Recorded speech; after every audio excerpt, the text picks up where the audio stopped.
The town of al-Baghdadi falling into the hands of ISIS as the Iraqi army evaporates.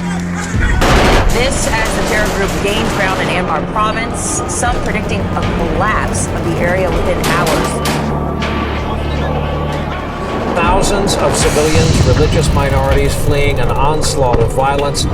We watch horrific images of Christians being beheaded, slaughtered, their throats slit.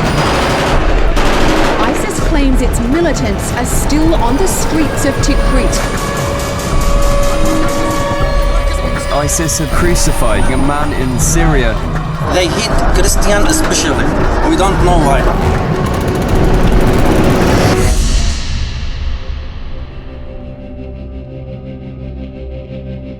These are not unfamiliar images. We hear about violence against Christians in other parts of the world, especially countries like Iraq. And Jesus warned us that this would happen. If they persecuted me, he said, they will also persecute you. When the N gets painted on your house in Mosul, then you're marked. N stands for the word Nasara. It's the Arabic word meaning Nazarene. It's the way Christians are identified in the Quran. So ISIS was using this to mark the Christians, to drive them out of Mosul. They took over our town. They wrote none for Nasrani over my house and my store as a sign that we are Christians. And they told them, now, either you pay tax, or either like you donate, or like you give us like one of your daughters, like or your girls for the jihad, or you turn to Islam. The Islamic State, or ISIS, stormed into Iraq's second largest city, Mosul, last summer and took control. From there, it pushed into the neighboring villages and towns across this region, known as the Nineveh Plain.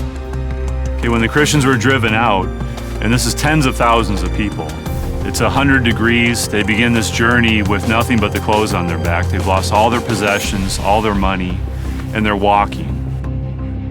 Thousands of them are everywhere. People were laying down in the streets. They were longing for a roof just to stay under it, for food, to eat and to water to drink, because they had no money, nothing. There's no one caring what's happening. They kill people, they kidnap, they rape people, and no one cares. Our government don't care. They could have kept their future, their homes, all their possessions, but they chose to sacrifice them instead of denying Christ. So I would say, willingly, I'm staying here. I believe God has called me here to be in Iraq, and I believe at the same time, I am called to suffer with Christ. We experience here in this 6 months too many of God's promises. He's not letting us lost. He's not gonna let us be hungry or in need.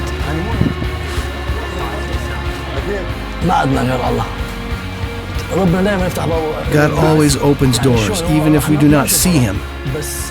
He sends people our way and tells them we are in need.